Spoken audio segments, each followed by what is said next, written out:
tapi panggilnya biasanya Riris ya. Oke, jadi sebelum kita mulai, mumpung masih lengkap dan masih pada fresh, mungkin kita akan foto dulu ya sebelum masuk nih ke webinarnya, kemudian rules-rules-nya, dan juga nanti kita kenalan sama pembicaranya. Oke, jadi Bapak dan Ibu, untuk memulai, kameranya mungkin boleh dibuka dulu semua, biar kita juga sama-sama saling kenal gitu ya. Siapa tahu nanti ketemu di jalan bisa saling sapa jadinya.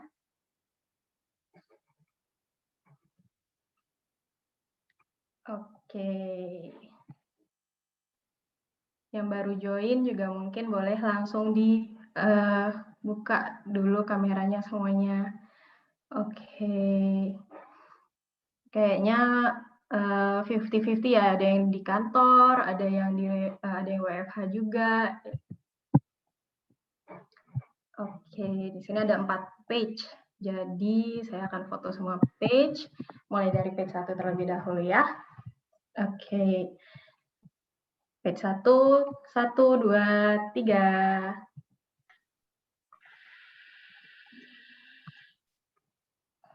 Oke, kemudian page 2. 1, 2, 3.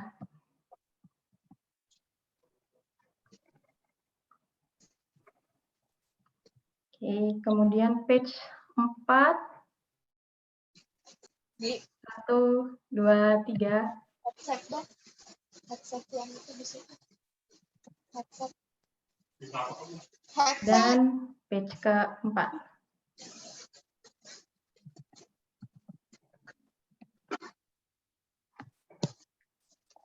Oke, baik Bapak dan Ibu, semuanya terima kasih banyak. Bagi yang mau ditutup kembali videonya, dipersilahkan, nggak apa-apa.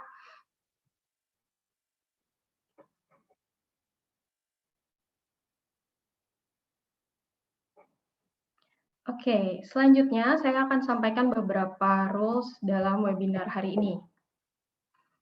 Oh, sorry. Sebelumnya bisa di-back dulu. Oke. Baik, mungkin Bapak dan Ibu di sini sudah ada yang kenal dengan First Asia Consultants ya. Ataupun juga mungkin ada beberapa yang baru dengar nih tentang First Asia Consultants.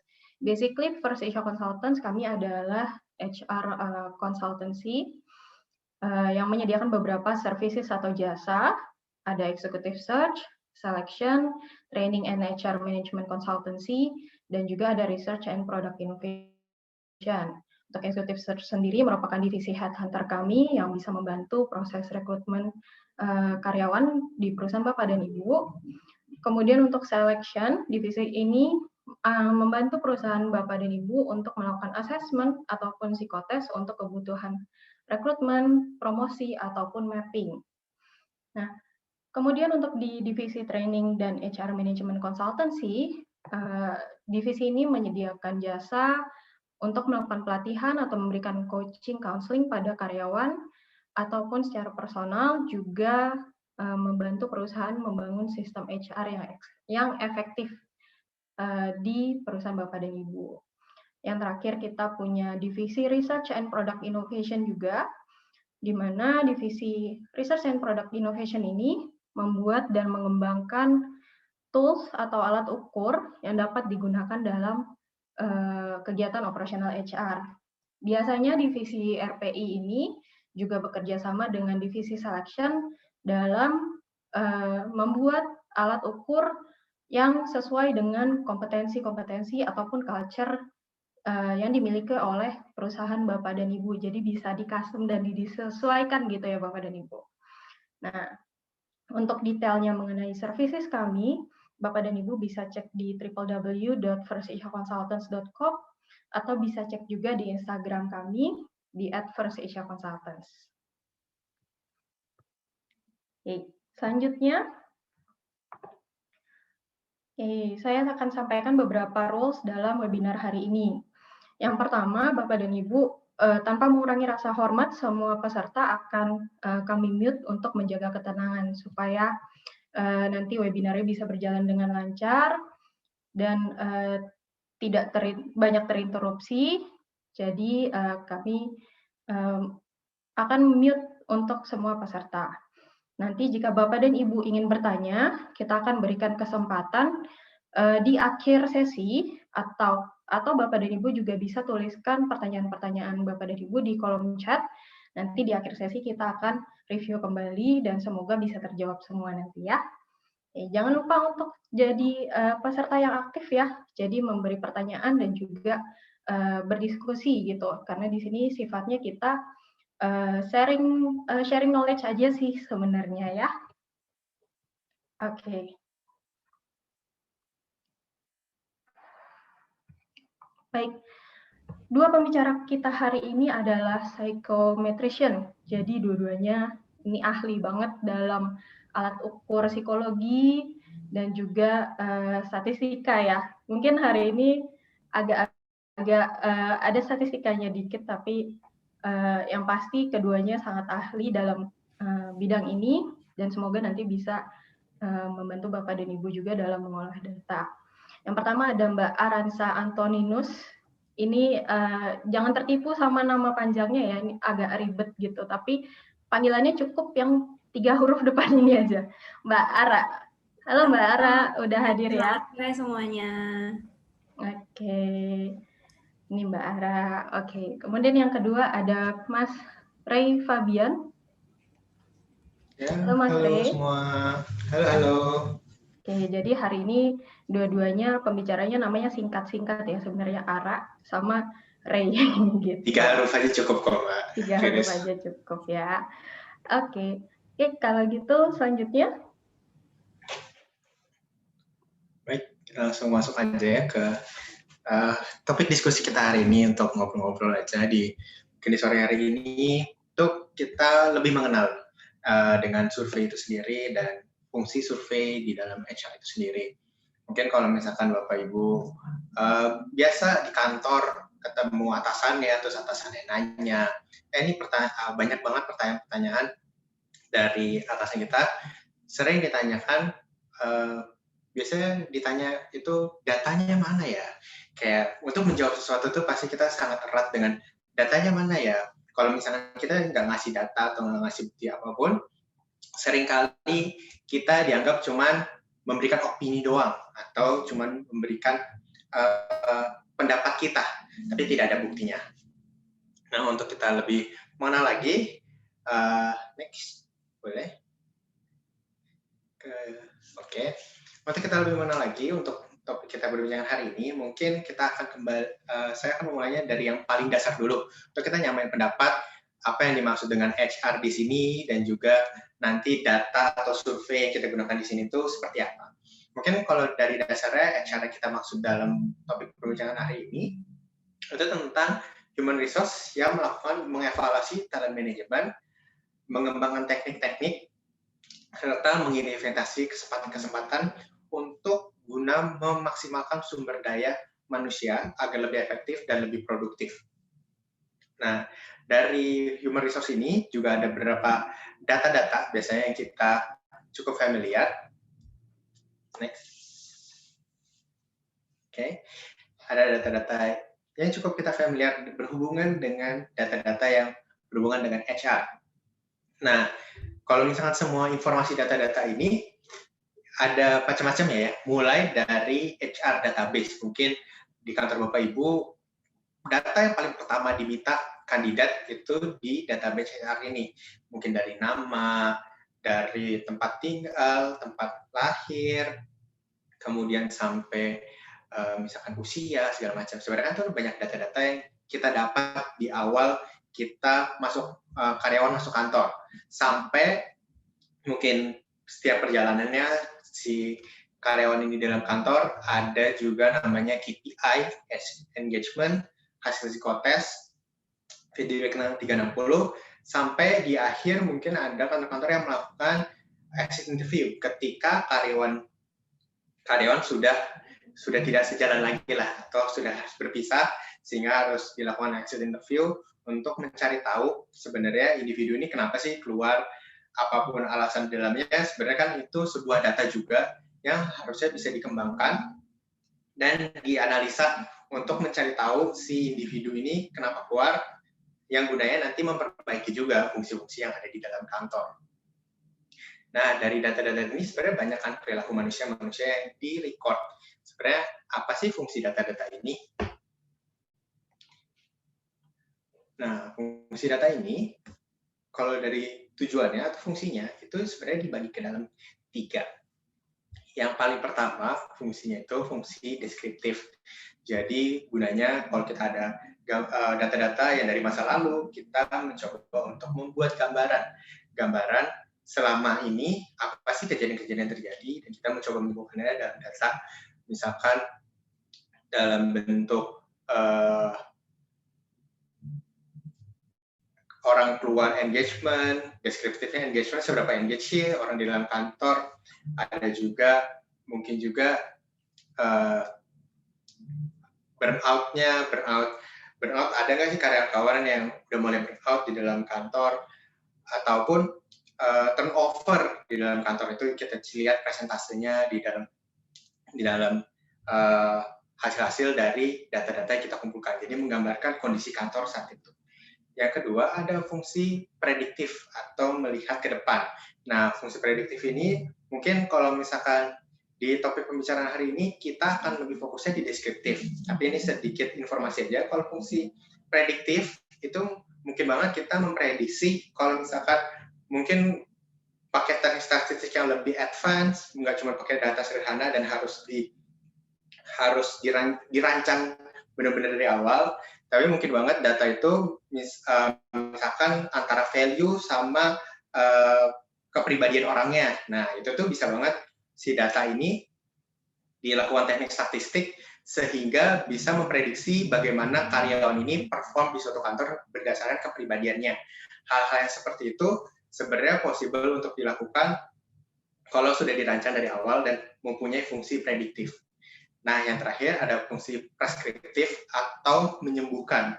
Jadi ketika ada suatu masalah, misalkan ada resisten dari peraturan-peraturan baru, nah itu tuh bisa banget kita nyari data, mungkin melalui survei ataupun interview, mencari data untuk memperbaiki apa ya masalah-masalah yang sebelumnya ada.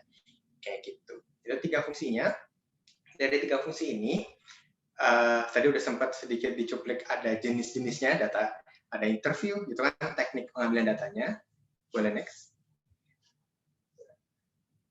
Teknik pengambilan datanya. Tapi masuk juga dari data-data yang tadi sudah dikumpulkan dan dari fungsi-fungsinya, sebenarnya data sendiri itu dibagi pada dasar gambaran besarnya itu terbagi jadi 2, yaitu jenis data kualitatif dan jenis data kuantitatif. Pada umumnya kalau kualitatif itu biasanya bentuk pertanyaan itu open-ended atau pertanyaan terbuka, sehingga orang itu bisa menjawab dengan cukup leluasa, bisa mengeksplor jawabannya, sehingga kita bisa menggali informasi-informasi yang awalnya kita nggak kepikiran, menjadi informasi baru dan insight-insight baru di dalamnya.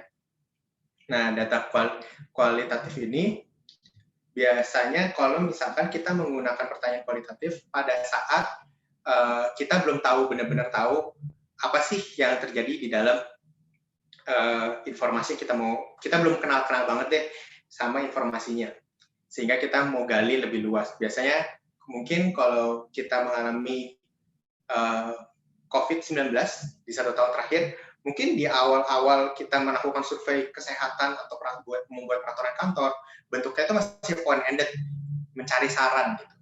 Tapi setelah berjalannya waktu, ketika kita udah mulai tahu item-item apa aja atau bentuk-bentuk pertanyaan apa aja yang mesti ditanyakan ke karyawan, mulai bergeser ke jenis data yang berikutnya, yaitu jenis data kuantitatif atau bentuknya close-ended, biasanya tutup, supaya sebenarnya ini tuh bisa kita angkakan dan memiliki tujuan yang bisa digunakan untuk fungsinya digeneralisasi.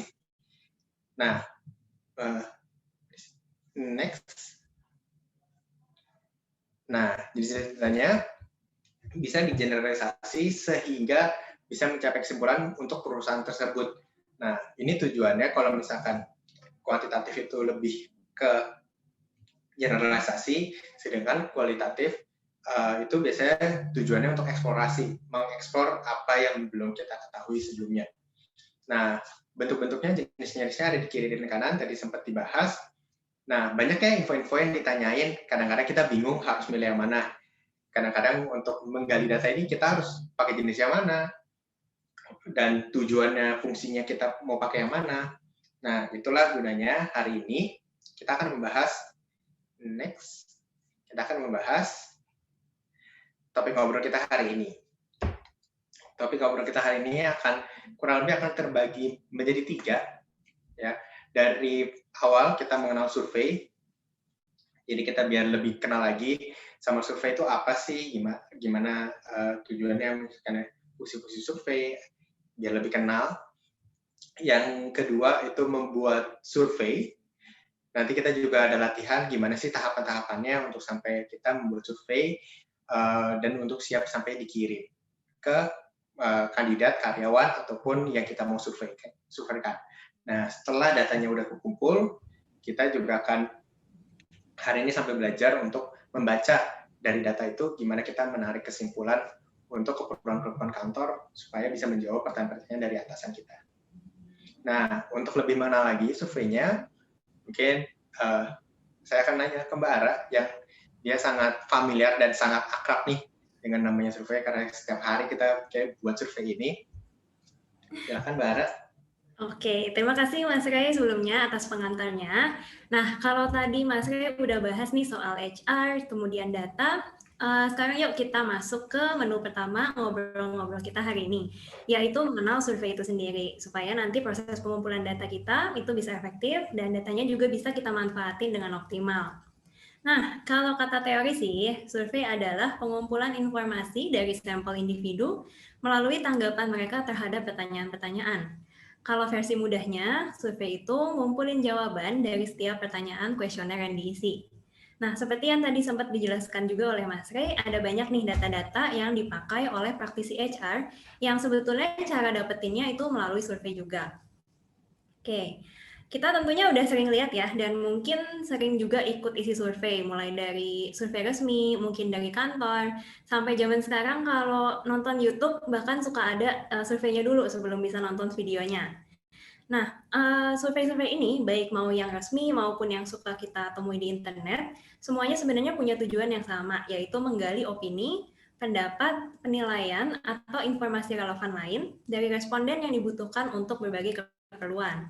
Keperluannya bisa macam-macam, bisa pengembangan, kemudian research, misalnya market research, dan survei juga bisa digunakan untuk sesederhana cari tahu ada masalah apa sih di dalam suatu kelompok, organisasi, dan tentunya juga di perusahaan kita sendiri.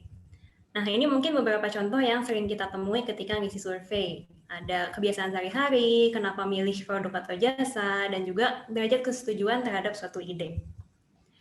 Nah, masuk ke perusahaan, ini adalah beberapa contoh sederhana survei yang bisa kita temui di dunia HR.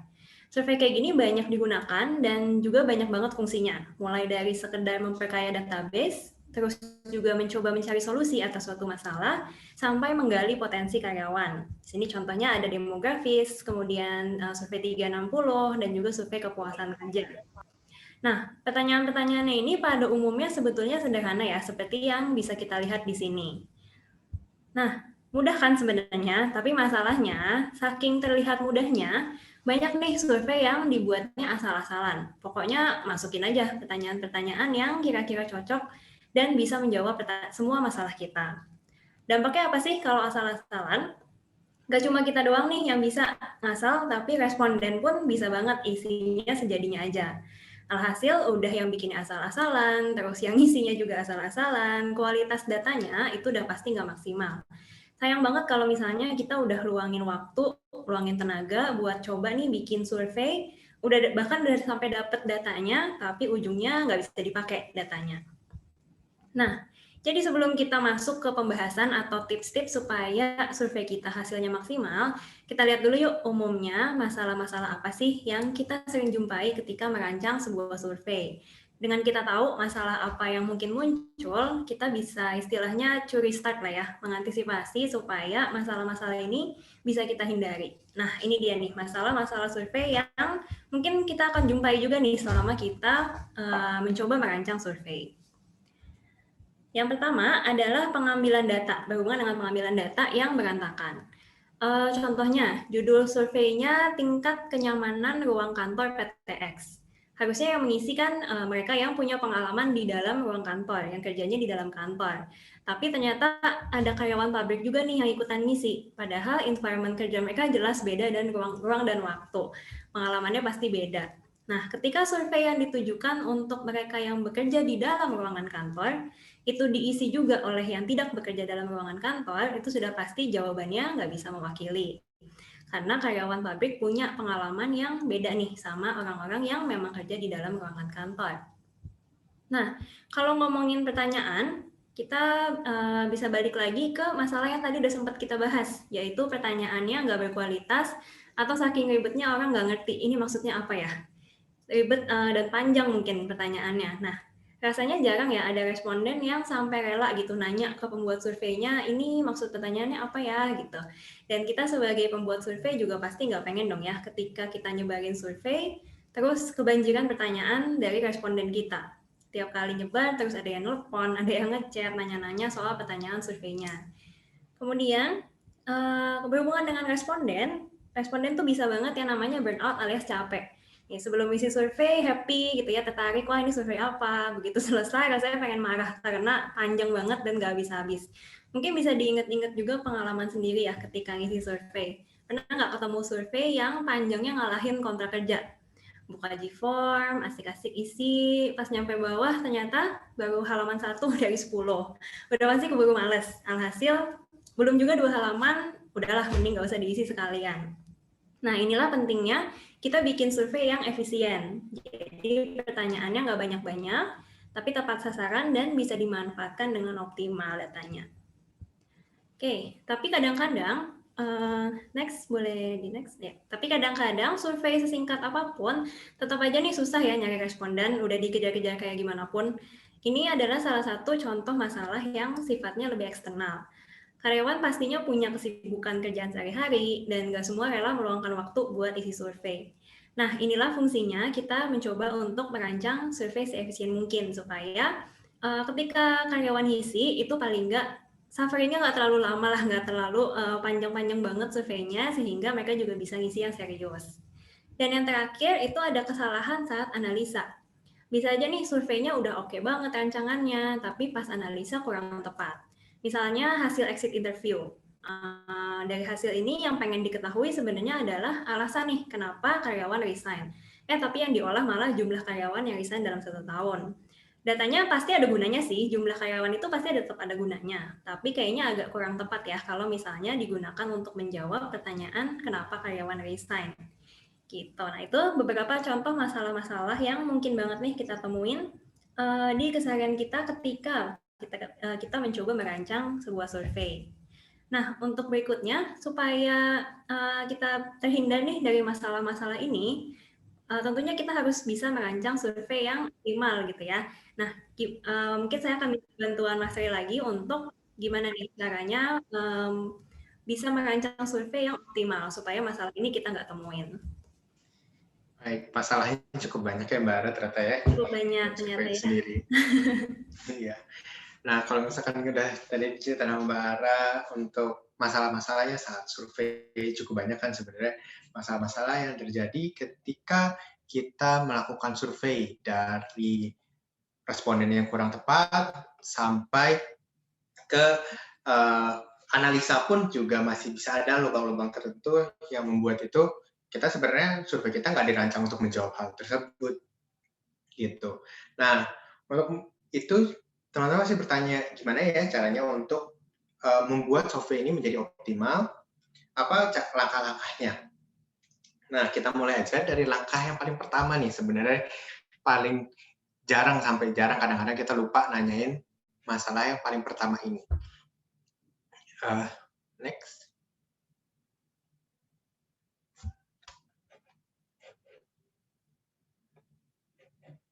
Nah, sebenarnya langkah yang paling pertama, paling awal yang mesti dilakukan ketika kita membuat survei, itu tentukan masalah dan tujuannya dulu. Kadang-kadang yang ditanya apa, jawabannya apa. Maka banyak banget kejadiannya, Next. Makanya banyak banget kejadiannya ketika berada di kantor, atasan kita suka menyampaikan ke kita satu masalah gitu kan. Satu masalah. Nah, kita mulai dari satu masalah. Tapi setelah berjalan, kok pertanyaannya keluar ya dari apa yang ditanyakan di awal ya. Kok malah tambah masalahnya. Dari nanya cuma A, kok waktu selesai kita ngasih survei, setelah selesai kita ngambil data dan analisa, kok pertanyaannya makin banyak nih. Biasanya common mistake yang paling awal adalah kita lupa di awal mendefinisikan secara eksplisit apa yang mau kita tuju, apa yang jadi masalahnya, dan apa yang kita mau jawab dari survei tersebut. Jangan-jangan sebenarnya desain yang pertama dan pengambilan data pertama dari surveinya itu sebenarnya udah menjawab dari pertanyaannya, tapi karena emang ya masalahnya merembet aja, dan itu sebenarnya bagian tambahan surveinya udah berhasil menjawab, tapi banyak tambahan lagi. Nah, itu kan berarti harus ditambah lagi surveinya gitu. Next. Nah, makanya itu kita masuk langsung aja ke contoh masalah hidup yang biasanya kita alamin mungkin 1 tahun terakhir ini, yaitu masalah COVID-19. Mungkin waktu dulu pertama kali banget ngejalanin protokol COVID-19, masalah-masalah ini mungkin banyak yang cukup terjadi gitu.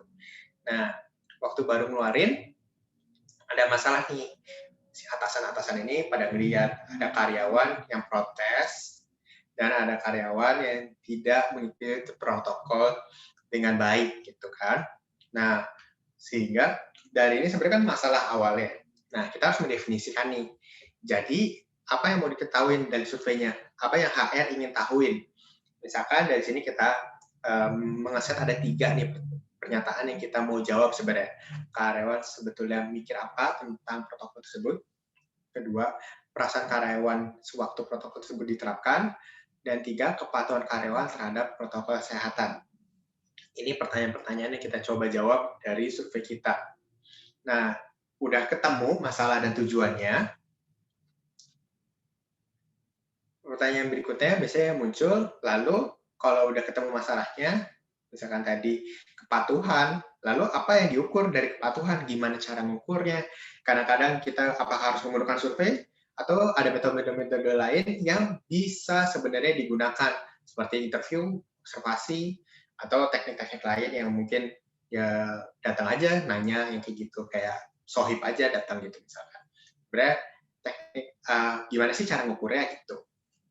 Nah, mungkin ini menjawab gimana biasanya kami dalam melakukan pengukuran. Kalau misalkan kita melakukan survei, paling awal biasanya kita nentuin namanya aspek pengukurannya. Apa sih yang kita mau ukur?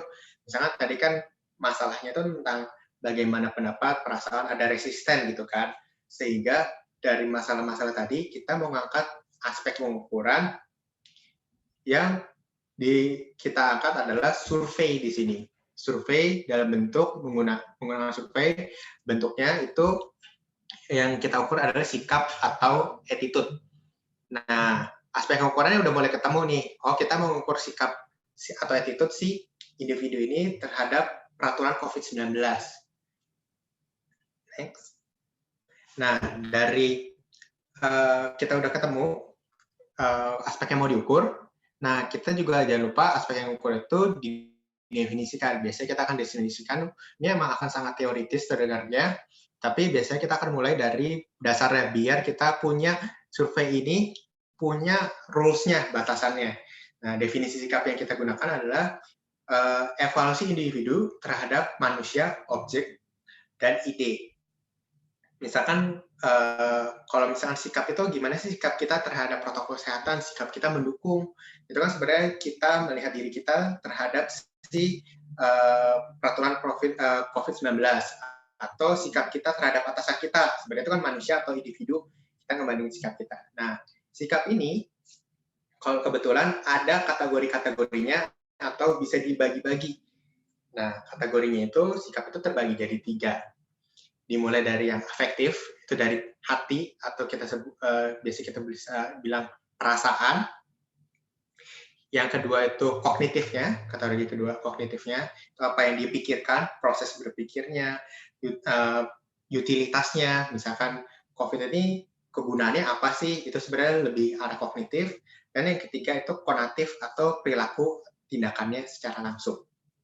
Kayak gitu, ada 3 kategorinya. Nah, udah ketemu definisi dan kategorinya. Next.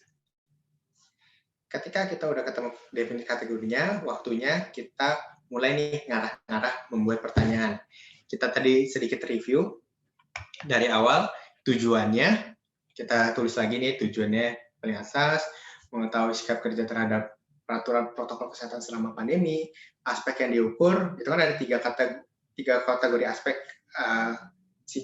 Aspek yang mau diukur itu sikap, dan kategorinya itu ada 3. Di sini misalkan kita fokusin dulu ya, ke si afektif atau perasaan. Mungkin kalau misalkan ini agak ngawang-ngawang, biasanya kalau saya jelasin paling enak itu kalau afektif, kognitif, dan konatif itu mengenai misalkan kalau kita mungkin di sini masih ada yang muda, masih mengalami PDKT atau dulu bapak-bapak dan ibu-ibu mengalami PDKT, afektif itu perasaan kita ke orang tersebut. Kognitif itu kayak pikiran kita kayak ini secara bibit-bibit bobotnya mumpuni nggak ya pasangan kita. Konatifnya tindakan kita, gimana kita PDKT-nya, atau kita misalkan bisa aja perasaan saya nggak terlalu suka, bibit-bibitnya nggak ada, tapi kalau ketemu dia selalu ngobrol terus, jalan bareng terus. Nah, itu konatif atau perilakunya sebenarnya mungkin aja berpotensi suka sama orangnya kayak gitu. Itu biasanya kalau misalkan afektif, kognitif, dan konatif dari perasaannya. Nah, di sini kita balik lagi ke COVID-19-nya, afektif ini kita mengukur perasaan individu terhadap objek atau idenya. Nah, dari sini, kalau dari survei kita, biasanya kita akan nuruninnya namanya ke indikator. Indikator itu bagian-bagian dari dalam kategorinya, kita pecah lagi, kita buat jadi real lah bahasanya. Ya, jadi kayak indikatornya, misalkan di sini, kita ketemu 2 nih, kalau mau survei tentang perasaan individu terhadap peraturan COVID-19. Yang pertama, itu karyawan memiliki kesan positif terhadap protokol kesehatan selama masa pandemi. Kalau punya kesan positif, berarti biasanya dia akan mendukung dong protokol kesehatannya. Yang kedua, indikatornya adalah karyawan memiliki perasaan takut terhadap penyakit COVID-19. Nah, kenapa ada kita ngukur perasaan takut? Nggak ada hubungannya sih sebenarnya sama protokolnya, tapi kita harus juga lihat perasaan takut dia terhadap COVID-19. Kadang-kadang kita mikir kayak, kok kenapa dia nggak pakai masker ya? Bisa aja sebenarnya dia kayak nggak percaya aja sama COVID-19, atau bahkan dia nggak takut. Kadang-kadang kan ada orang ngomong, oh COVID-19 mati di tangan Tuhan, jadi kita jalanin aja, nggak usah pakai masker, langsung jalan. Kadang-kadang ada tindakan-tindakan preventif yang bisa dilakukan.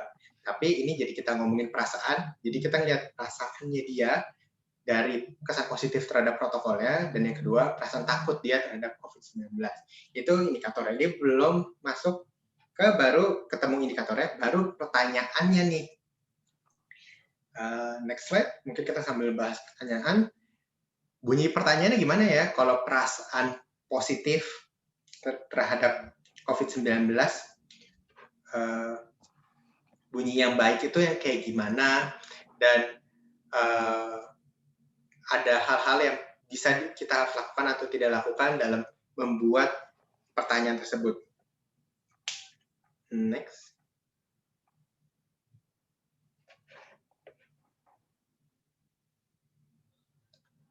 Nah, paling pertama, kalau misalkan dari COVID-19 ini pertanyaannya, kita buat ketika membuat pertanyaan itu, kita ingat-ingat mungkin paling ini, kalau ini kan kita pakai contoh ditulisan di jabatan. Sebenarnya ini yang kita tentuin adalah mau bentuknya close-ended. Kita udah tahu belum sih benar-benar pertanyaan tadi tentang perasaan waktu COVID, dan juga atau open-ended. Kita belum tahu sama sekali perasaannya.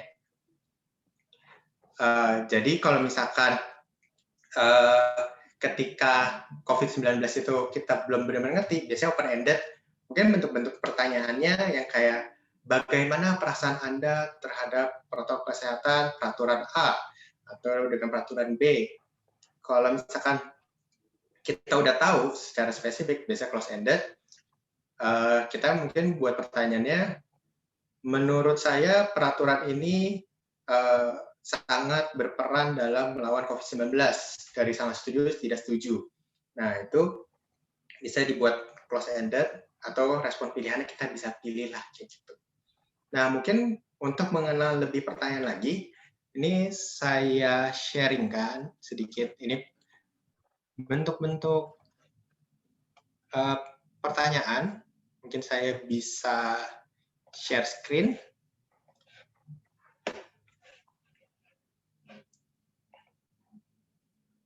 Kelihatan ya Bapak dan Ibu?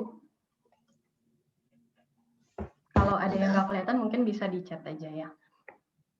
Oke, kalau misalkan sudah kelihatan, ini saya menggunakan contoh bukan agak real, emang real yang kita selalu gunakan. Nah, ini ada titik-titik di mana ada yang, sorry Mas Ray, ya? ada yang terlalu kecil, boleh agak di zoom sedikit. Oh, boleh. Di zoom dikit ya, gitu ya. Ini pertanyaan-pertanyaannya, ini yang di merah-merahin sebagai contoh, ya. Ini udah kita highlight sedikit. Mungkin kalau misalkan dilihat dari ini tentang pertanyaan tentang evaluasi pada saat kita melakukan training, gitu ya. Contoh real, pertanyaan-pertanyaannya, misalkan pada pertanyaan pertama, menurut Bapak Ibu, ini materi yang disampaikan merupakan hal yang baru untuk saya. Nah, kira-kira kenapa ini yangnya dimerahin? Oke, Bapak dan Ibu mungkin boleh jawab juga ya, Mas Ray. Boleh kalau misalkan itu. Kenapa yang kata yangnya itu dimerahin gitu? Kalau menurut Bapak dan Ibu, kenapa tuh? Mungkin boleh dijawab di kolom chat ya. Boleh dijawab di kolom chat.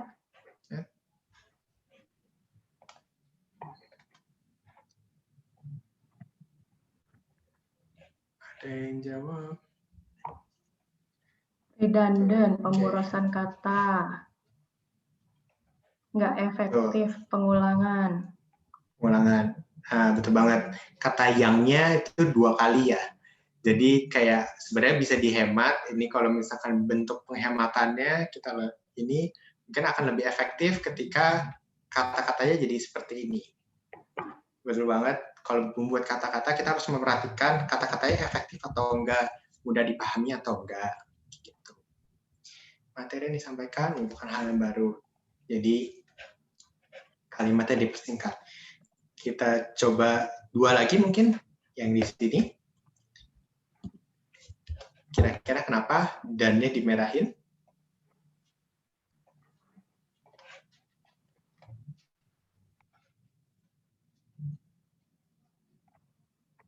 Oke.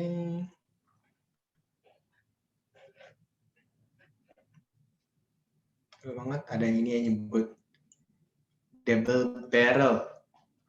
Kemudian lagi kata dannya menjadi 2 hal yang oke. Ini ya pada mungkin kalimat kalau yang familiar ini disebutnya double barrel atau kalimat ganda karena ada 2 kata-kata struktur dan rapi. Ini kalau misalkan yang seperti ini betul banget karena belum tentu misalkan materi yang disampaikan itu terstruktur tapi nggak rapi dan kebalikannya. Jadi bisa bermakna 2. Kadang-kadang orang mungkin cuma prefer salah satunya untuk mengekspresikan dirinya. Nah, hal seperti ini pilihannya antara 2. Bisa dipecah, jadi karena struktur dan rapih itu masing-masing punya makna sendiri, jadi 2 pertanyaan, atau dipersingkat. Rapinya aja dihilangin. Jadi karena itu kita anggap satu, kayak rapi sama struktur itu sama deh. Kayak bisa dihilangin aja. Nah, itu juga merupakan ketajaman dari pembuat pembuat surveinya sendiri. Dan yang terakhir, contoh yang terakhir ini juga sama, ada 3 bahkan. Nah, kalau yang 3 ini karena kami ngelihatnya masing-masing punya gambar, video, dan tulisan itu berdiri masing-masing, itu akhirnya revisinya mungkin bisa dipisah menjadi 3. Kurang lebih contoh-contoh bentuk pertanyaan yang bisa digunakan ketika survei, mungkin kalau dari saya rule of thumb-nya yang tadi redundancy dan juga double barrel itu kadang-kadang cukup umum terjadi ketika kita ngisi-ngisi survei atau nilai survei, bahkan yang buat survei pun kadang-kadang suka miss. Nah, karena ada satu tahap setelah ini nih yang menjadi penting. Ketika sudah kita buat pertanyaannya, silakan. Sebelum kita lanjutin nih Mas Ray, kayaknya kan materinya agak berat nih ya. Jadi mungkin boleh nih kalau dirangkum sedikit lagi ya. Ini masih bagian awal dari cara merancang survei ya sebenarnya Mas Ray ya? Iya, betul. Oke. Masih jadi tadi runutan dari merancang survei itu sendiri. Oke, kalau boleh dirangkum sedikit, mungkin yang pertama tadi roles-nya adalah tentuin dulu tujuannya atau goals-nya bikin survei ini buat apa sih gitu ya. Oke, terus yang kedua tentuin juga aspeknya yang mau diukur apa. Apakah kalau dalam contohnya Mas Ray tadi itu sikap atau attitude yang diukur ya Mas ya. Nah, terus yang ketiga, terakhir ini membuat pertanyaan ternyata nggak boleh asal-asal ya Mas ya. Bikin aja pertanyaan yang penting nyambung gitu. Tapi ada beberapa rules ya yang harus diikutin juga ya. Iya. Ada beberapa hal yang biasanya menjadi panduan yang paling mendasar sih sebenarnya. Kayak gitu-gitu. Ada beberapa tips and triknya. Oke. Mungkin Bapak dan Ibu sampai di sini dulu nih. Ada yang mau bertanya dulu nggak soal materinya sampai di sini? Kalau tadi sebelumnya ada pertanyaan dari Bu Intan ya. Kalau dalam konteks survei kepada konsumen, kadang sulit mendapatkan kembali feedback dari mereka. Apakah harus dengan sistem reward atau ada cara lain, Mas Ray? Untuk mendapatkan feedback itu reward. Feedback itu mendapatkan respon atau minta feedback dari ini ya. Kalau misalkan mendapatkan respon. Kalau dari itu sih biasanya cenderung dari reward sih. Kadang mungkin beberapa menggunakan taktik dibuat lebih singkat, mungkin kadang-kadang itu juga berpengaruh. Jadi surveinya dibuat lebih efektif kalau misalkan emang ini ditujukan untuk masyarakat luas dan tidak menyediakan reward. Pertanyaannya kalau dari pengalaman kita ya, survei yang panjang ya biasanya akan cenderung success rate-nya itu kecil, jadi dibuat lebih efektif dan di make sure aja tujuannya. Kalau dari kita sih gitu biasanya.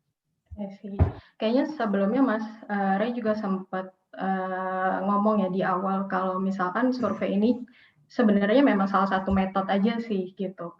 Bisa dipertimbangkan juga mungkin metode-metode yang lain. Apakah survei ini memang metode yang paling tepat gitu untuk? Yes, betul banget. Mungkin ada cara lain atau kalau misalnya itu bisa interview mungkin kayak gitu untuk menggali lebih dalam. Oke. Terus yang kedua nih Mas Ray, apakah diperbolehkan untuk mengkombinasikan antara close dan open question di dalam satu survei agar responnya terukur? Jawabannya boleh banget. Kalau misalkan itu pada umumnya kita menggunakan open-ended dan close-ended. Kalau dari kita, kalau emang ada sesuatu yang harus digali, itu ya harus digali, harus cari tahu karena kita nggak yakin jawabannya atau kita mengukur cara berpikirnya, itu boleh banget diselipin di bawahnya. Cuman dari pengalaman kita, ketika itu terlalu banyak atau terlalu setiap pertanyaan jadi jelaskan, dan jadi itu panjang banget, biasanya isi dari yang kualitatif atau yang menjelaskan itu jadi seadanya aja. Jadi biasanya kalau kita triknya penempatan ketika emang itu kita pastikan apakah itu mesti banget untuk nyari atau sebenarnya itu menjadi dua yang berbeda kalau misalkan emang possible kayak gitu. Jadi dari kuantitatif dulu, diangkain, terus mungkin nanti responden-responden yang unik kita tarik lagi, yang kalau misalkan possible, idealnya gitu sih. Jadi ditarik, di interview, di wawancara, kadang-kadang kita menggunakan teknik-teknik seperti itu. Cuman jawabannya boleh banget, kalau misalkan emang keperluannya ada di sana. Oke. Mungkin kita lanjut dulu ke materinya. Untuk pertanyaan-pertanyaan lain, nanti kita berikan sesi lagi untuk bertanya kembali ya. Oke. Nah, tadi kalau udah sampai sini, udah boleh disebar nih surveinya berarti, Mas? Belum sih sebenarnya. Mungkin ini akan lebih untuk menyebarkan survei. Sebelum menyebarkan survei, yang paling tahu itu sebenarnya yang biasa menjadi QC-nya lah, itu Mbak Ara. Mungkin Mbak Ara bisa ngobrol lagi untuk memberitahu kita gimana kalau udah selesai surveinya itu, apa yang harus kita lakukan. Tunggu dulu nih, belum bisa nih kita kirim langsung atau sebar langsung surveinya, walaupun udah nggak sabar gitu kan ya, karena udah punya pertanyaannya. Nah, ini adalah saatnya kita phone a friend dulu nih, istilahnya. Jadi sebelum kita sebar surveinya, itu ada baiknya kita lakukan yang namanya proses peer review, yaitu proses evaluasi oleh satu atau lebih orang yang memiliki kemampuan di bidang yang sama. Boleh nih kita cari rekan yang mungkin cukup paham sama topik yang mau kita gali, atau rekan yang juga sama-sama paham cara merancang survei. Nah, apa sih yang bisa rekan kita bantu? Rekan kita bisa bantu evaluasi, apakah pertanyaannya sudah sesuai dengan topik yang dibahas? Apakah pertanyaannya mudah dipahami? Masih ada nggak tuh yang kayak tadi double barrel, ada yang kalimatnya nggak efektif? Nah, terus apakah ada saran supaya surveinya lebih oke lagi? Prosesnya sederhana, kita bisa bikin tabel sederhana yang merangkum topik kita apa, kemudian istilah-istilah yang perlu diketahui apa aja, kemudian pertanyaan-pertanyaan apa yang udah kita buat. Nah, terus bisa juga ditambahin nih kolom untuk si reviewernya itu nambahin saran buat tiap pertanyaan.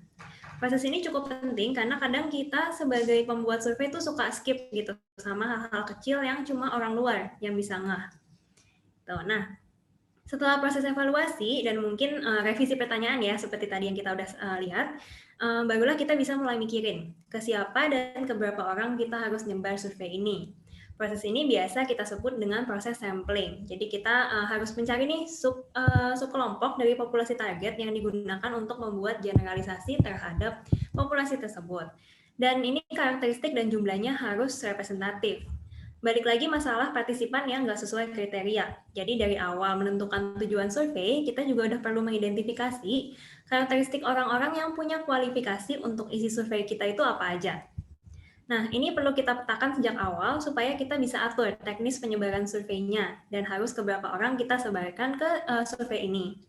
Kalau di perusahaan, biasanya mungkin karakteristik yang krusial antara lain divisi, atau level jabatan, atau posisi, dan sudah berapa lama karyawan bekerja di perusahaan. Nah, next-nya di sini kita ada 3 pernyataan nih mengenai sampling. Yang pertama, ada 30 partisipan sudah cukup atau belum, kemudian bisa nggak kita cari partisipan pengganti, dan apakah survei bisa digeneralisir atau enggak. Boleh nih Bapak Ibu tebak kira-kira mana pernyataan yang merupakan fakta dan mana yang cuma mitos mengenai sampling dan survei. Boleh di chat di kolom komentarnya. Mana nih kira-kira yang fakta dan cuma mitos belaka. Silakan dijawab. Kalau misalkan kepanjangan, Bapak dan Ibu juga boleh ditulis ABC aja ya. A yang A yang 30 partisipan, yang B bisa cari partisipan, yang C survei bisa digeneralisir. Kira-kira yang mana yang fakta, yang mana yang mitos?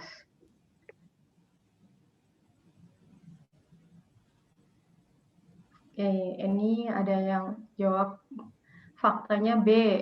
Terus 1 dan 3 kayaknya mitos ya. 2 seharusnya bisa digantikan dengan partisipan dengan karakteristik yang sejenis. Terus AC mitos, B fakta. Oke. Kayaknya kebanyakan jawab B-nya fakta ya. Oke, kayaknya kalau saya lihat jawabannya bervariasi juga ya Mbak Iris ya. Ada yang beda-beda nih pendapatnya. Oke, kita langsung lihat aja jawabannya kalau gitu ya.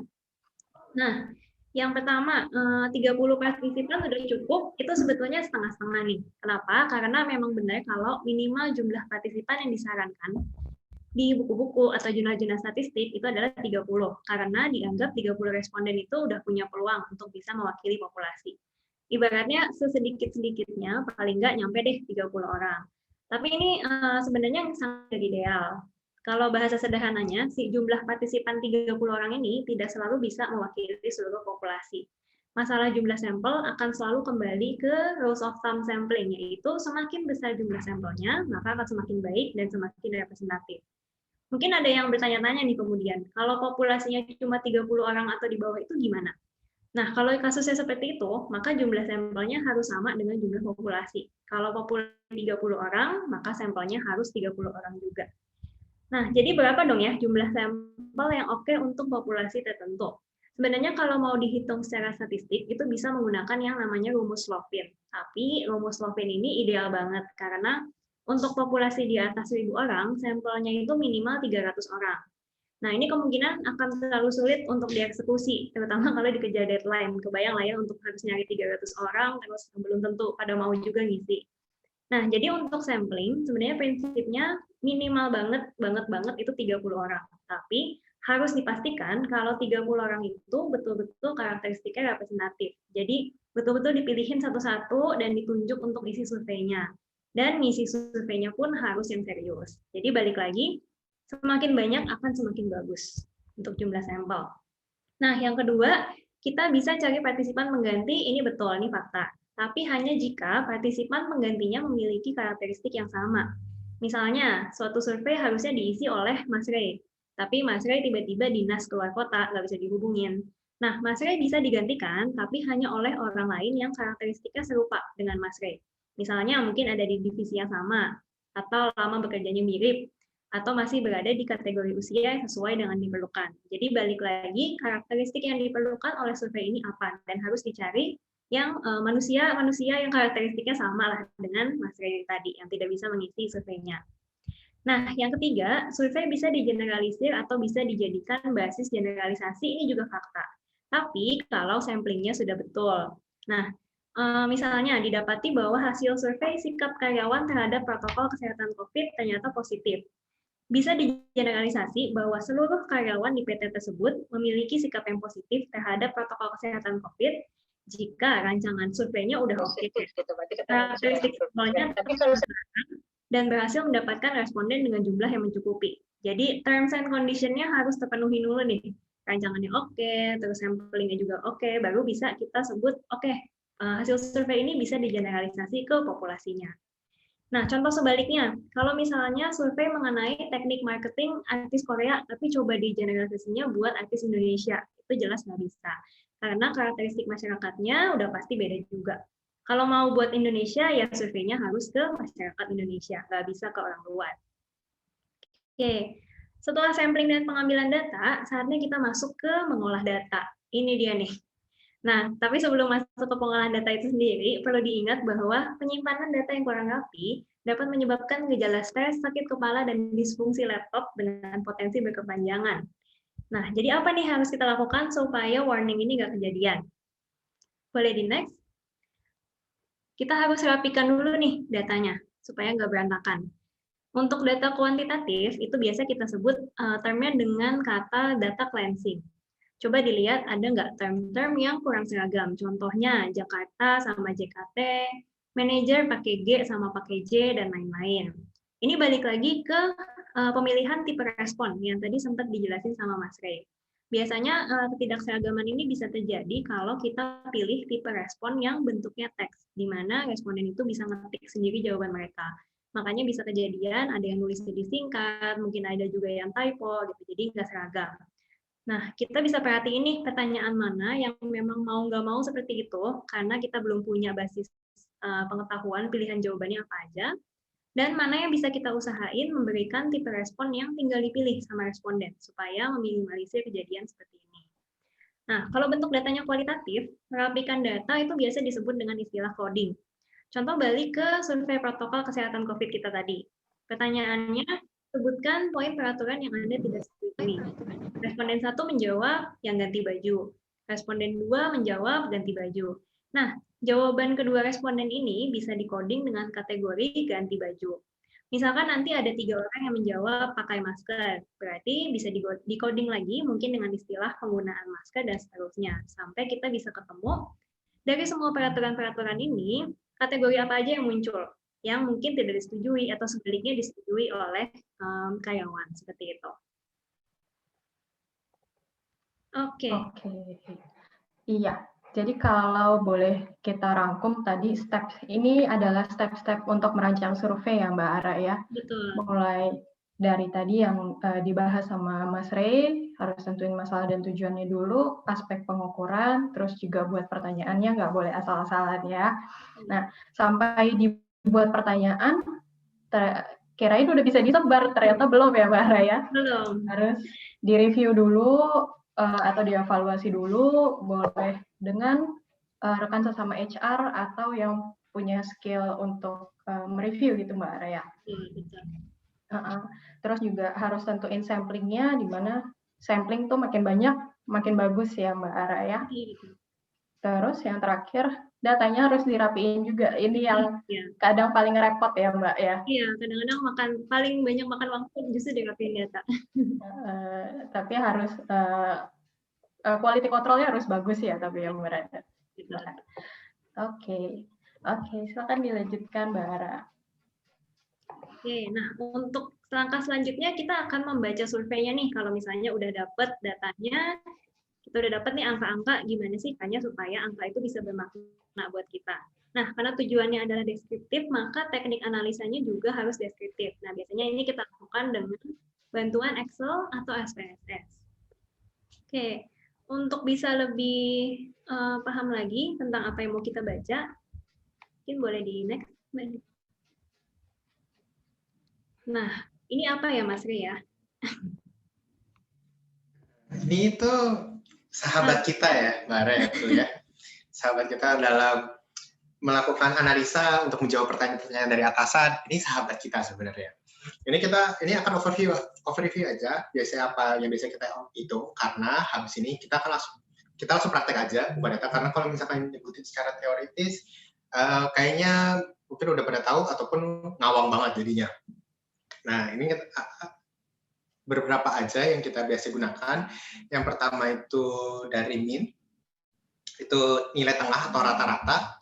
Jadi kalau misalkan sejumlah nilai terus kita rata-ratain, kira-kira dari grup tersebut rata-ratanya berapa.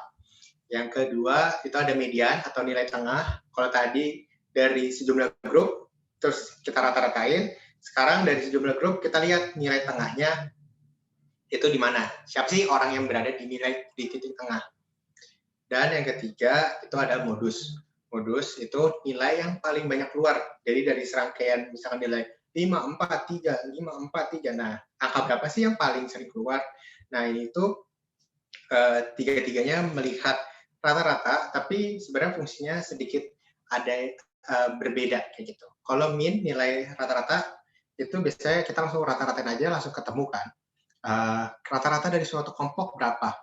Cuman nilai mean ini emang paling cepat untuk gambarin keseluruhan, tapi resikonya adalah kalau ada yang namanya outlier, yang di kanan di bawah ini, ada partisipan yang ekstrim kanan, ekstrim kiri yang nilainya super tinggi banget atau super rendah banget, rata-rata itu biasanya langsung ketarik.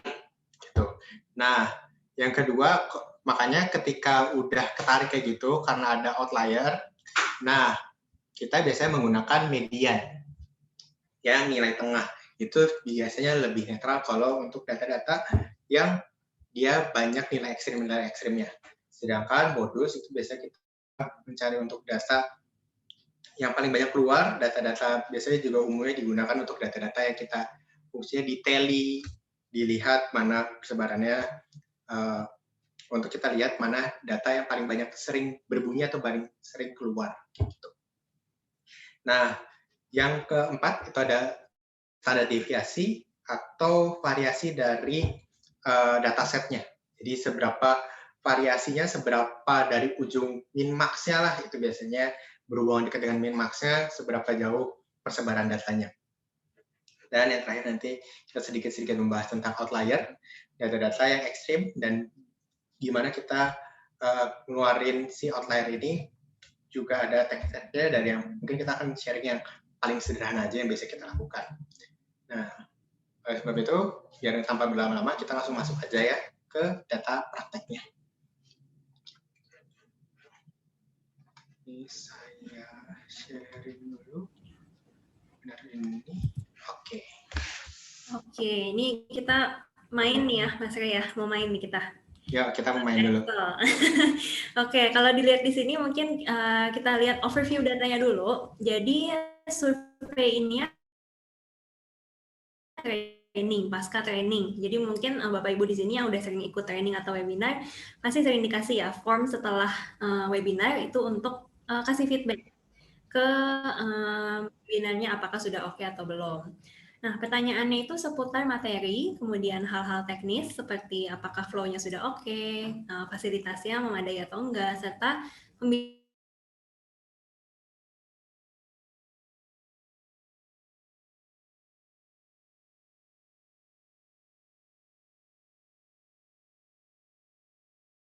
ini skala Likert dari sangat setuju. Sebenarnya sudah kita katakan datanya, karena kalau data aslinya di form kan kadang-kadang ke recordnya ke huruf ya. Ini S misalnya setuju, SS sangat setuju. Nah ini karena huruf kan nggak bisa dihitung, jadinya kita perlu convert dulu nih dari huruf-huruf ini ke angka yang bisa kita hitung. Kemudian kalau kita lihat di sebelah kiri nih, Mas Ray, yang kolom B, judul training, ya. Itu kayak kejadian tuh ya, yang datanya nggak seragam, karena ini bentuknya sepertinya teks. Jadi respondennya ngetik sendiri judul trainingnya.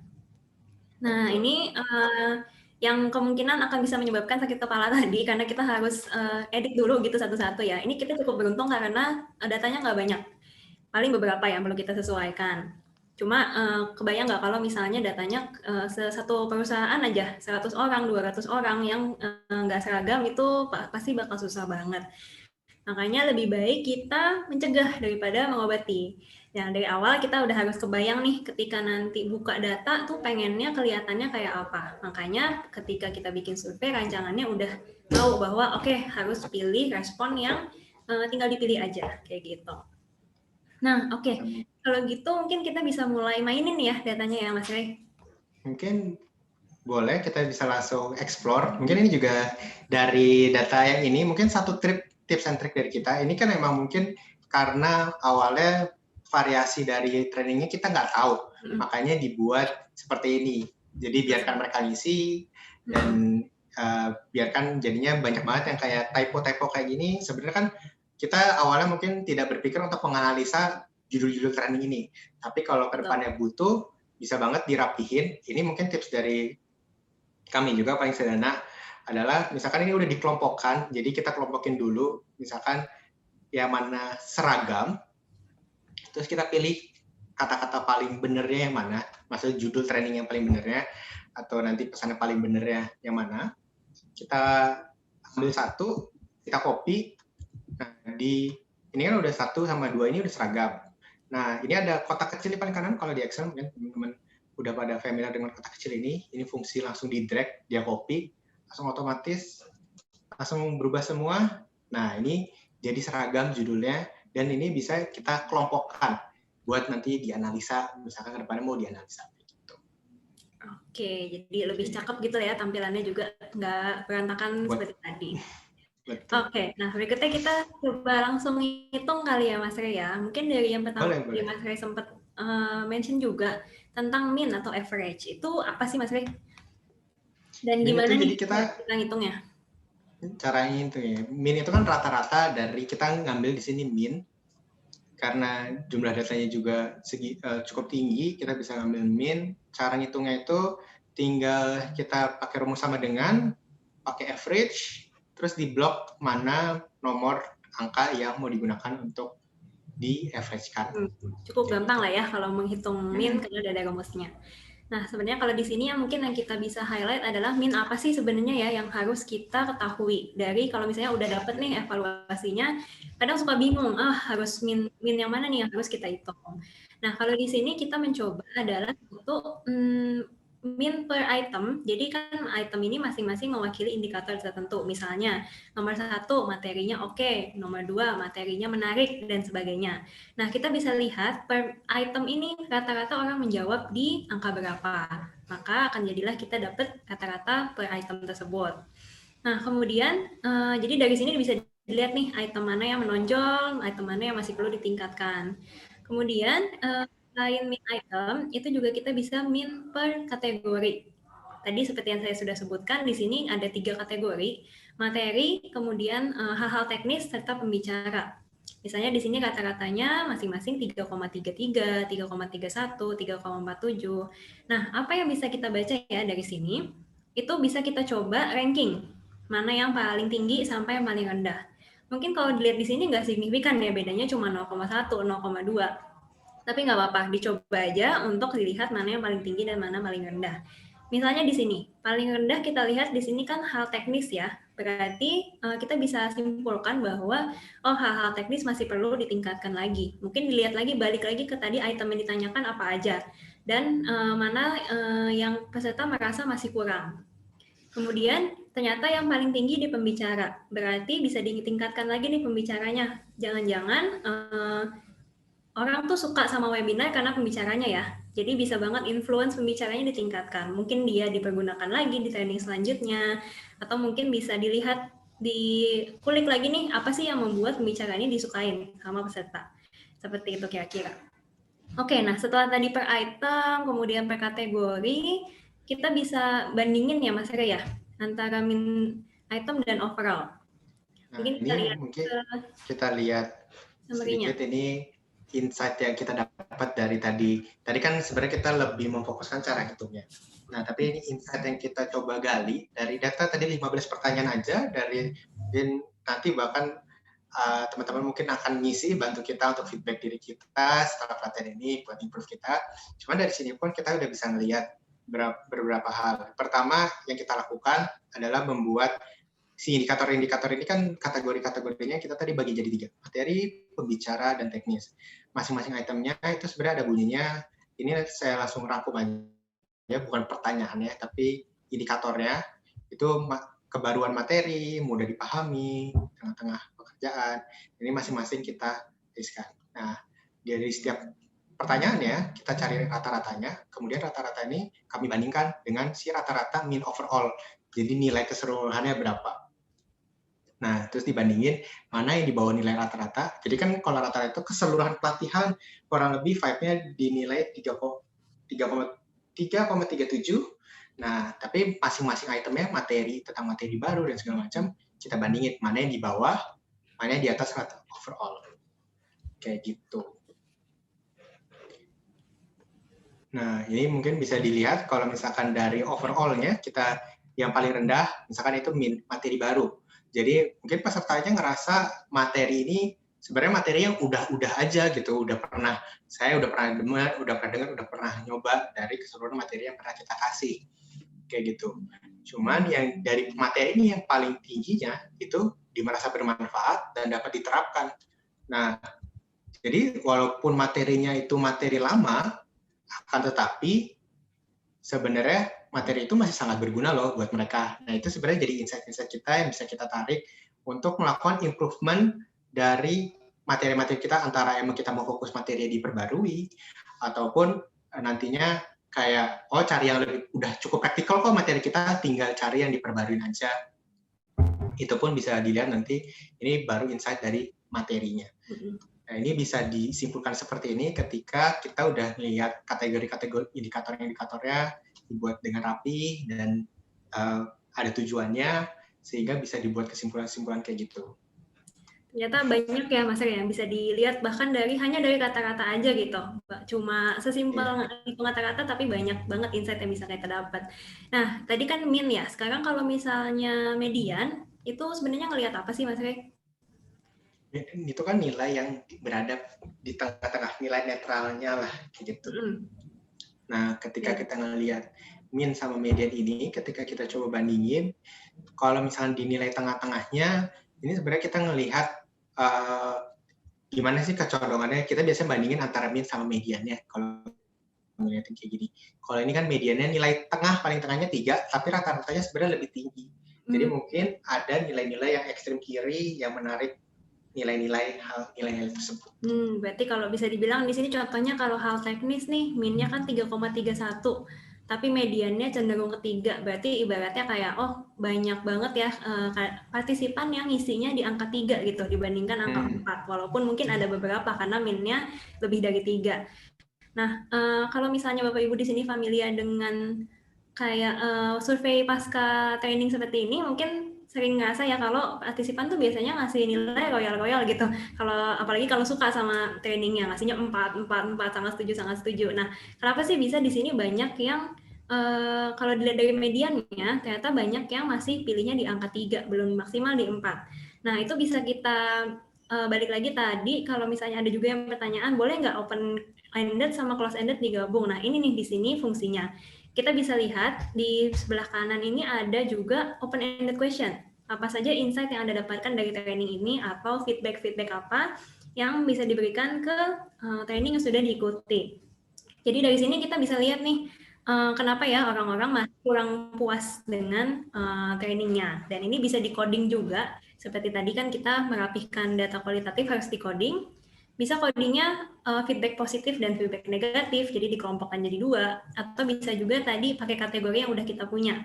Apakah tentang teknisnya, misalnya timekeeper berarti teknis, kemudian kalau misalnya ada tentang pembicara berarti masuk ke pembicaraan, kalau tentang materi ya masuknya ke materi, seperti itu. Jadi dari sini banyak banget yang bisa kita dapatkan nih dari respon partisipan, seperti itu.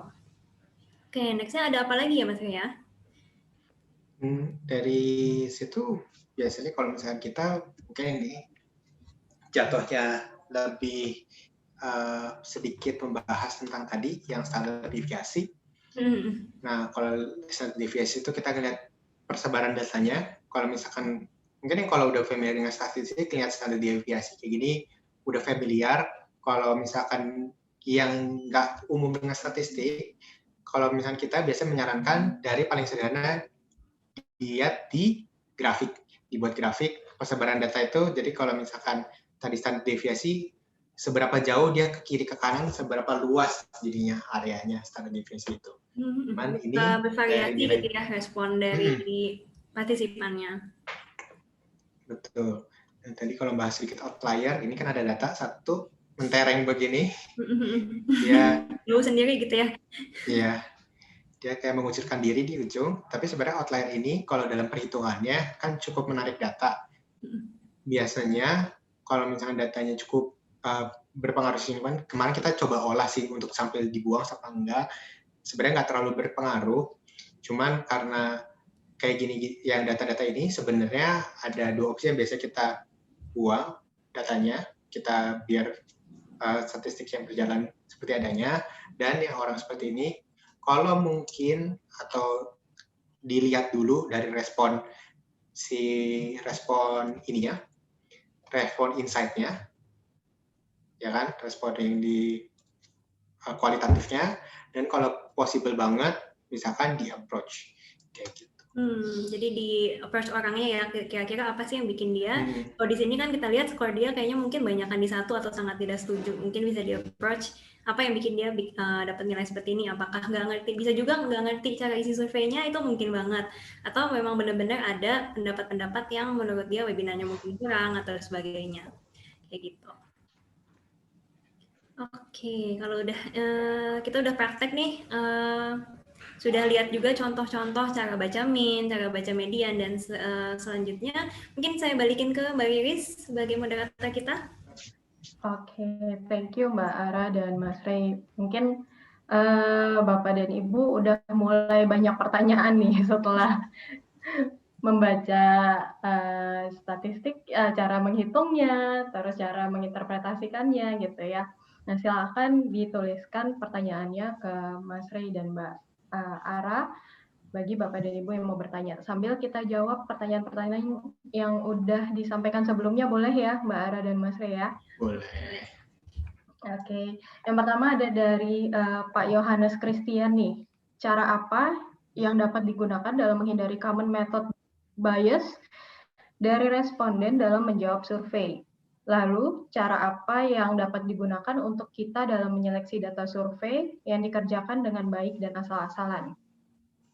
Gimana nih, Oke, Mbak kalau Fred? ngerjain asal-asalan mungkin bisa dilihat dari pattern responnya ya Mas Ria. Kadang-kadang kita kalau misalnya mau lihat satu-satu, liatin pattern responnya. Kadang-kadang kelihatannya ketika ngisinya 3 semua, atau 4 semua, atau pokoknya satu gitu seragam ya. Karena pada umumnya sih jarang ya ada orang yang benar-benar seragam semua kalau ngerjainnya serius. Itu salah satu caranya. Untuk bisa kita mengidentifikasi mana responden yang ngisinya serius sama yang enggak. Gitu. Kalau buat ini mungkin tips kecil aja biasanya yang biasa kita bisa lakukan untuk hindari common method dan digunakan itu pertanyaan-pertanyaan yang sebenarnya disuruh nulis sesuatu kah? Sebenarnya bentuknya bukan pertanyaan tapi perintah. Pilihlah jawaban nomor berapa. Nah itu sebenarnya kalau dia buru-buru atau ngasal, yang kalau udah miss-miss yang kayak gitu biasanya bisa langsung dianggap dia nggak serius dan langsung di-cut. Nah, untuk yang tadi common bias ya, sebenarnya kalau common bias itu mungkin salah satu common bias yang biasa kita temuin itu kan kita bahas tentang social desirability ya, kayak kesimpangan sosial atau orang cenderung menjawab sesuatu gitu kan. Nah, kalau dari kita biasanya yang paling awal kita pegang adalah satu, lihat konteksnya. Biasanya social disability itu kalau konteksnya emang ada ada taruhannya atau ada stake-nya lah kalau bahasanya ya, ada yang dipertaruhkan, itu biasanya orang akan lebih nyodong ke sana. Kalau hal-hal kayak gitu, kita mulai dari memilih indikator atau yang kita tarik, kita harus ngeh dulu, ini potensi nggak social disability. Seringkali kita nggak ngeh, misalkan kita survei, mungkinnya agak ini ya, tentang isu agama, pasti kan ada beberapa yang cukup pas bias atau udah pada dasarnya kemungkinan biasnya tinggi. Nah itu yang harus kita bentuk wordingnya lebih halus, dan itu selalu kita peer review-nya itu akan lebih ini. Biasanya kita main di peer review sih, akan cukup kencang nanya orang-orang yang berpotensi udah netral belum, udah cukup netral belum pertanyaannya gitu. Oke. Nah, kemudian yang kedua ada dari Pak Syahrul. Pak Syahrul bilang di awal sempat ada survei data diri di HRIS. Contoh pertanyaannya seperti apa dan kapan biasanya dilakukan? Oke, kalau HRIS biasanya ini justru mungkin Mbak Riri sekali ya yang lebih ngerti mungkin dari kita lebih banyak pengalaman. Cuma HRIS itu biasanya lebih banyak ke data diri demografis ya, ke basic seperti nama, usia, kemudian mungkin pengalaman kerja kalau misalnya dibutuhkan, biasanya kayak gitu sih demografis. Mungkin Mas Ria ada yang mau ditambahin? Mungkin kalau misalkan HRIS sendiri, sebenarnya HRIS itu sistemnya ya, dan database yang kita bahas di sini kan database. Nah, kalau HRIS sendiri, biasanya ya data-data mungkin lebih tepatnya bentuknya seperti apa, biasanya HRIS itu menyangkut kayak keterlambatan, peraturan, sanksi, dan segala macam juga terrecord di sana. Nah, itu mungkin bisa jadi data-data yang menjadi indikasi-indikasi sesuatu dalam perusahaan. Nah, itu bisa diinterpretasi, makanya kita sebut data-data. Ketika karyawan awal masuk dan di saat berjalan juga bisa diupdate terus. Oke.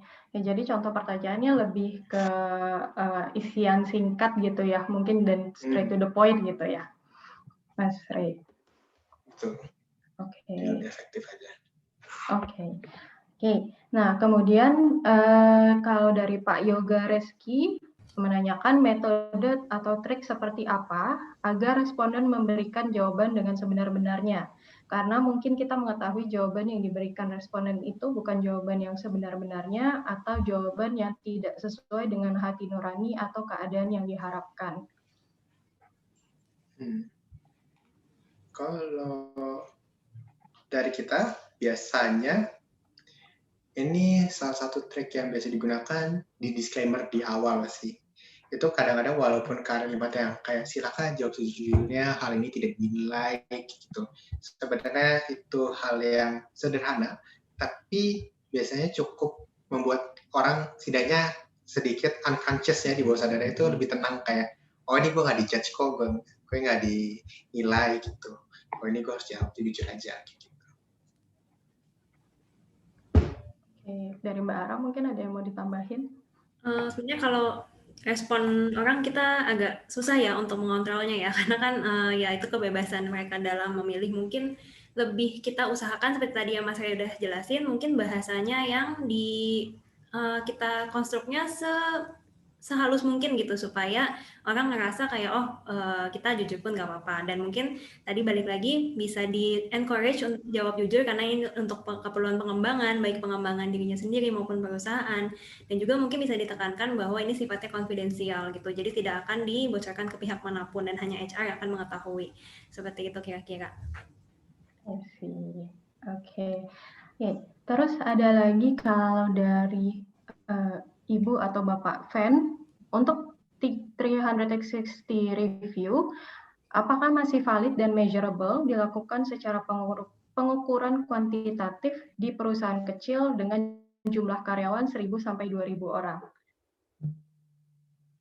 1.000 sampai dengan 2.000 orang. Kalau 360 itu lebih ke ini sih, bukan, jadi individu itu dinilainya nggak sama seluruh karyawan atau kayak satu divisi gitu, sebenarnya nggak perlu. Cukup untuk beberapa orang-orang yang signifikan mungkin ada bentuk koneksi yang signifikan dengan individu tersebut gitu. Jadi mungkin ke beberapa bosnya atau beberapa rekan kerja yang memang sering kerjasama. Jadi benar-benar di lingkup kecilnya dia aja yang benar-benar mengetahui orang itu. Jadi nggak perlu 1.000 orang menilai satu orang gitu ya Mbak Ara ya. Cukup yang benar-benar memang mengetahui individunya gitu, supaya lebih jawabannya pun pasti akan lebih representatif dibandingkan orang nggak kenal sama individunya. Oke. Dari Mas Ray ada yang mau ditambahin? Kalau misalkan dari saya, mungkin kalau survei 360 yang perlu diperhatikan dari pengambilan samplingnya atau mengambil orangnya sih. Biasanya kita kan 360 jumlah yang di bawah itu cukup lebih banyak dari jumlah kiri kanannya yang sama-sama jabatan, dan atas itu yang perlu diperhatikan supaya bisa menggambarkan secara langsung. Dan juga selain jumlahnya, yang juga perlu diperhatikan lama kerja sih, itu juga harus diperhatikan. Jadi catatan aja minimal udah lama, berapa lama. Kadang-kadang kan makin kenal jadinya kesayangan gitu kan, jadi anak kesayangan. Jadi nilainya plus-plus gitu kan, itu yang harus diperhatikan. Oke. Nah, kalau dari Pak Arya, wah agak berat nih pertanyaannya. Apakah dari standar deviasi yang ada, bisa kita tentukan bahwa survei yang kita sebar itu efektif atau tidak? Dan untuk perhitungan errornya, baik yang mana antara 0,05 atau 0,02 kalau pakai SPSS? Untuk standar deviasi sebenarnya lebih tepatnya bukan untuk melihat apakah efektif atau enggak surveinya. Jadi lebih ke data hasil yang udah kita punya nih, data respon dari partisipan itu apakah bervariasi atau enggak. Apakah seragam semuanya menjawab di poin 4 misalnya. Kalau misalnya seragam berarti standar deviasinya kecil, artinya para partisipan udah one mind nih, udah satu pemikiran terkait apa yang ditanyakan. Sebaliknya kalau misalnya standar deviasinya besar berarti bervariasi. Jawabannya ada yang jawabnya rata-rata di 1, ada yang di 2, di 3, dan 4 kayak gitu. Jadi lebih ke persebaran datanya. Mungkin Mas Ray ada yang mau ditambahin terkait standar deviasi? Nah, kalau dari standar deviasi sendiri, biasanya kalau persebaran data ini kalau kita bacanya itu kayak apa yang mau disampaikan oleh grafik ini ya dengan standar deviasinya. Nah, bukan bisa dibilang efektif atau enggak, sebenarnya tergantung apa yang mau dijawab gitu dari pertanyaannya. Walaupun persebaran data gede dari survei yang kita lakukan, misalkan tadi mungkin protokol kesehatan, ternyata persebaran datanya luas banget gitu kan. Nah, misalkan kita kan mau mengevaluasi protokol kesehatan tersebut. Kalau masih luas standar deviasinya, berarti si protokol kesehatan ini dari setiap individu ada yang nilai 1 sampai 4, itu masih sangat luas dan pengertian masing-masing individu itu masih berbeda-beda ternyata. Tapi kalau misalnya protokol kesehatan yang udah standar deviasi kecil, berarti bukan surveinya yang efektif, tapi protokol kesehatannya sudah efektif gitu. Karena udah pemahamannya udah satu. Nah, hal-hal yang seperti itu yang mesti diperhatikan ketika melihat standar deviasi. Itu mengekspresikan tentang bagaimana populasi atau sampel kita sih berbicara kayak gitu. Nah, untuk mungkin saya sambil lanjut yang pertanyaan 0,5 sama 0,2. Pada umumnya secara basicnya, kalau di 0,02 itu buat yang clinical medis biasanya, kalau standar signifikannya 0,2. Kalau untuk behavior science atau social science, biasanya di 0,05 standar errornya. Itu udah cukup untuk kita percaya bahwa itu udah signifikan. Tapi kalau emang itu dievaluasi lagi, ingat risknya seberapa tinggi biasanya gitu. Seberapa penting sih ini, kalau makin penting ya dinaikin aja gitu. Jadi 0,2 atau 0,1 itu menjadi penting kayak gitu. Oke, cukup. Semoga cukup jelas ya jawabannya. Oke, terakhir pertanyaannya dari Yordi Natalia. Setelah pilot study, apakah perlu melakukan tryout terlebih dahulu atau apakah bisa langsung menyebarkan kuesionernya? Kalau bisa tryout, oke banget ya Mas Ria. Itu kayak impian kita semua gitu, bahwa setelah bikin pertanyaan kita tryout dulu gitu. Tapi kadang-kadang kan susah ya untuk bisa tryout dulu sampai lihat dulu hasil tryoutnya. Mungkin solusinya kalau misalnya agak sulit, pilih beberapa orang aja, beberapa karyawan untuk paling tidak ini namanya uji keterbacaan. Jadi kalau tadi kan ada peer review, itu evaluasi oleh rekan kerja yang sama-sama ngerti. Kalau misalnya uji keterbacaan itu lebih ke target sampelnya. Nah, mereka bisa kasih komen juga nih, apakah dari pertanyaan-pertanyaan yang sudah ada yang mereka nggak ngerti, atau ada yang terlalu ribet, dan sebagainya gitu. Jadi itu untuk bisa ngakalin kalau misalnya nggak bisa tryout. Tapi kalau bisa tryout itu sebenarnya oke banget gitu. Ini Mas saya ada yang mau ditambahin? Ya, kalau misalkan sebenarnya kalau udah pakai tahap pilot study itu udah oke banget sih. Maksudnya udah ada satu step, nggak langsung langsung dilempar aja gitu ke masyarakat ataupun ke karyawan.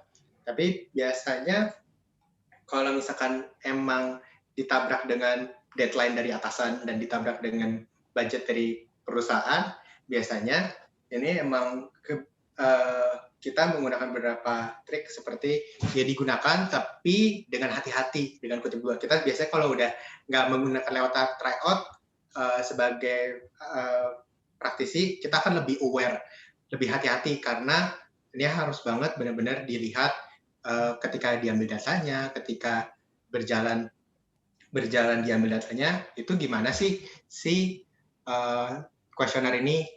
Mungkin aja yang tadi misalkan masalah-masalah bunyi dari kata-katanya yang masih agak berpengaruh, sehingga itu yang jadi aware dan harus lebih ekstra detail lah kalau kita biasanya sampai merhatiin data dirinya, waktu pengerjaannya, yang kayak gitu benar-benar harus diperhatikan.